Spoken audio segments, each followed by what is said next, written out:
Ayan.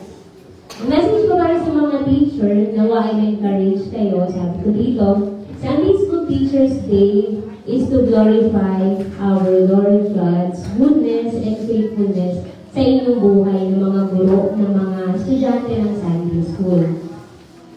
Nagpapatuloy kayo hindi sa ating mga kagalingan o kalakasan, kundi sa biyaya ng ating Panginoong Diyos. And as parents, alam ko ito rin yung goal ng mga parents na nandito ngayon at mga parents sa mga estudyante ninyo. Our goal is to build a quality life for our kids. Ito ang goal ng mga kapwa ko magulang. And it will never be possible if maneneglect natin yung spiritual needs ng mga bata. The true need of every soul.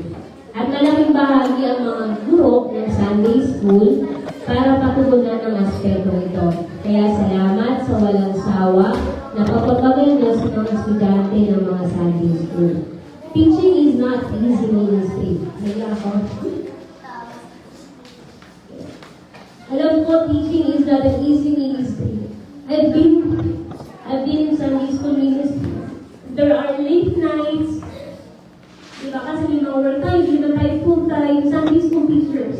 There are late nights, there are visitations na kailangan na kahit wala tayong tulog, mag-imbita tayo sa mga estudyante natin. And sometimes, ang hirap mag-create ng lesson, diba? Mag-prepare ka tapos pagdating ko sa Sunday School, ang estudyante mo isa or dalawa.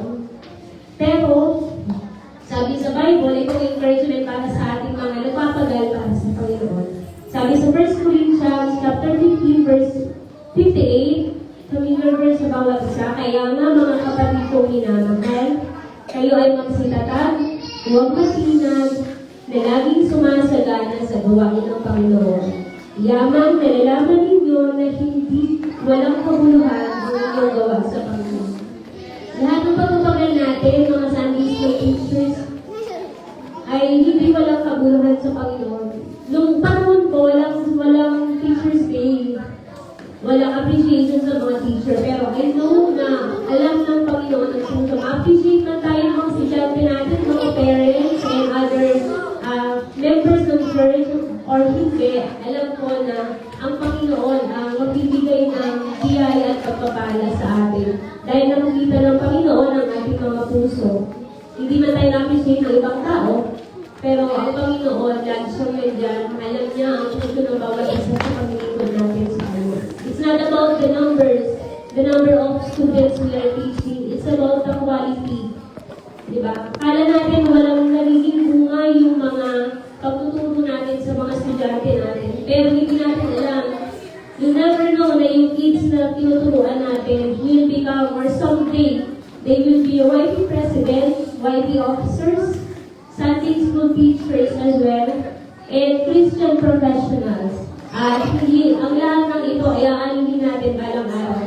I'm very happy and I'm so blessed na nakikita ko yung mga Sunday School students ko na nandito, nagtuturo na ngayon sa mga Sunday Schoolers. And I know na ang lahat ng ito hindi sa kalakasan na ibinigay ko nung nagtuturo pa ako, kundi sa biyaya ng Panginoon. Kaya ang Sunday School Teachers Day is not about to glorify teachers, but to encourage them to continue. Magpatuloy tayo sa pamilingad sa Panginoon. Pakita man natin ngayon yung bunga or hindi. Balang araw, ipapakita sa atin ng Panginoon yung mga kasagutan sa ating mga panalangin. Ayun lang, to God be the glory. Thank you, teachers.